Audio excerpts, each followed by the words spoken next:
here in the United States. And quite frankly, a lot of Canadians are really excited about what's happening here in the United States, and they're very interested in what's going on in this election.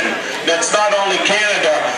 Some folks actually from France visited with me a couple of weeks ago.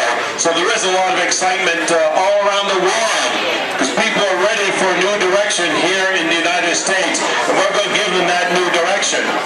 One of the things that I do want to say is I know a lot of you are on one camp or the other camp.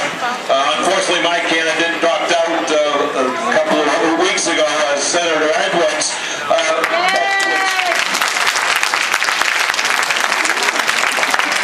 I think it's very important that we unite as a party. We cannot go into the November election divided. So regardless of who we are supporting, please stay active, because we have a lot of issues that we have to deal with in the upcoming Congress and with a new president.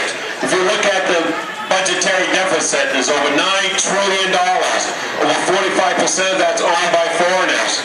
Our trade deficit's over $800 billion. Over approximately $260 billion with China. Further, what China's doing for every 5 cranes in the world. 3 are in China, rebuilding China. Yesterday got everybody revved up if they needed to be revved up, but it is spectacular to see how many of you are attending a Democratic caucus for the first time. First of all, I just want to say thank you to Mike Michaud. He does a fabulous job in Congress. Send him back, please. Use one thing. The field is winnowed down. We have 2 terrific candidates for president. When all this is over, we know who our nominee is. We've got to do everything we can to make sure that either Hillary or Barack Obama makes it all the way to the White House.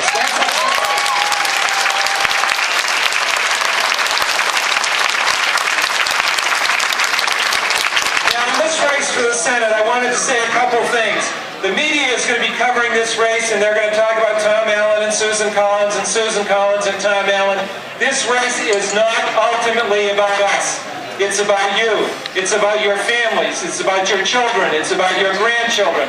Because this state and this country will have to live with the choice that Maine voters make in November for at least 6 years to come. And this is why it's so important. We don't have a working majority in the United States Senate today. 51-49 under Senate rules doesn't cut it, doesn't work. And there are only 5, maybe 6 states in the country which will decide whether we really move in a new direction in the United States Senate or not. Because right now, the Senate is tied. It's tied.